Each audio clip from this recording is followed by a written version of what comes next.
Long before the days of massive interstates and strip malls, neon signs, and fast food franchises, finding ways to advertise was a challenge. And in the 1930s, a couple in Georgia hit upon an idea to draw visitors to their small business atop Lookout Mountain. Sea Rock City had arrived.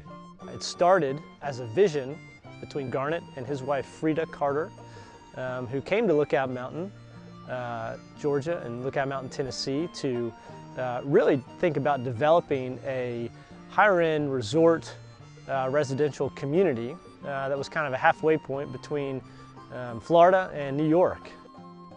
Frida Carter had been using this 15-acre preserve at the time as just a place to cultivate her own love of gardening, her own love of nature. And about that time, her husband, who was a genius marketer, thought, I think we should invite people to come and enjoy what we've created for ourselves over the past few years. Advertising, had limited mediums. Garnet Carter had created pamphlets and flyers and booklets about the site.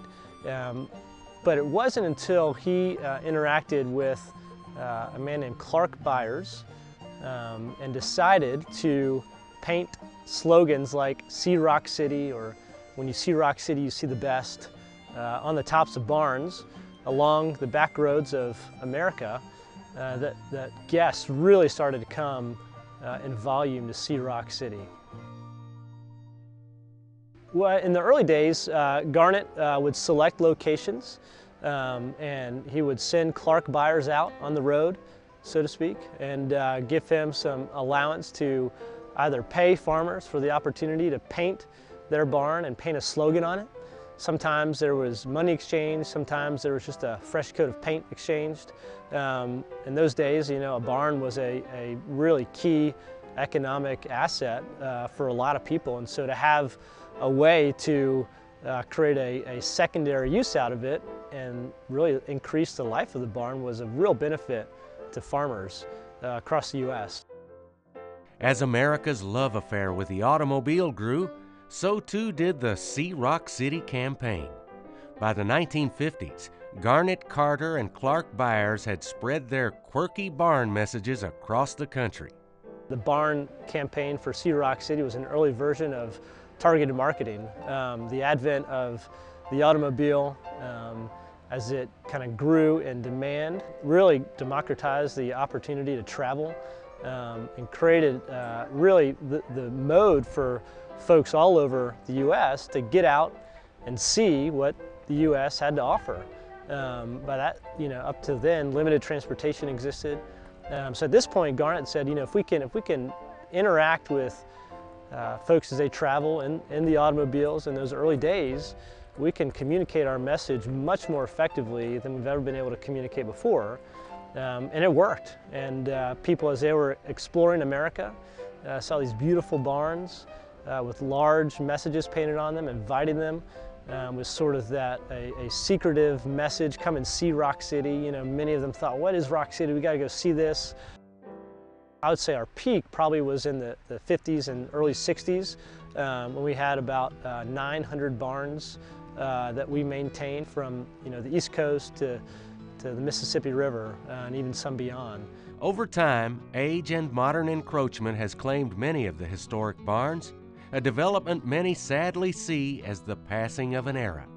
In Kentucky, fewer than 20 barns remain, and for many of those, time has indeed taken its toll. But in some ways, it makes the presence of those remaining barns all the more precious. A kind of time capsule to simpler times long since past. Certainly I think the barns represent nostalgia of America and sort of the rural life and kind of the values-based community, much smaller communities where I think people had a slower pace and really had an opportunity, I think, to experience life in a different way than we experience life now. As for Rock City, it's still going strong, celebrating its 80th anniversary this month. Rock City Gardens opened its doors to the public on May 21st in 1932, so in just a few weeks we'll be celebrating 80 years. operation as a place that we've invited folks from all over the world to come and see and enjoy and reconnect with nature and family and friends.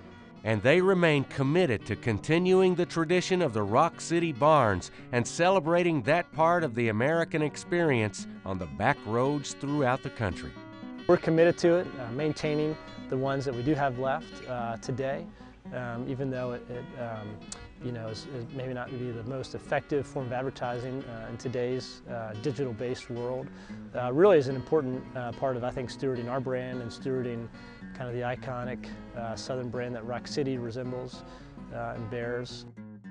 Continuing to use that as a key way to communicate with our guests is really achieves two things for us. One, it continues to get the message out about this really unique place that we want folks to come and see, and two, I think it continues to cultivate that story that I think is really important, that helps make life what it was then, and helps make Rock City really what it is even today.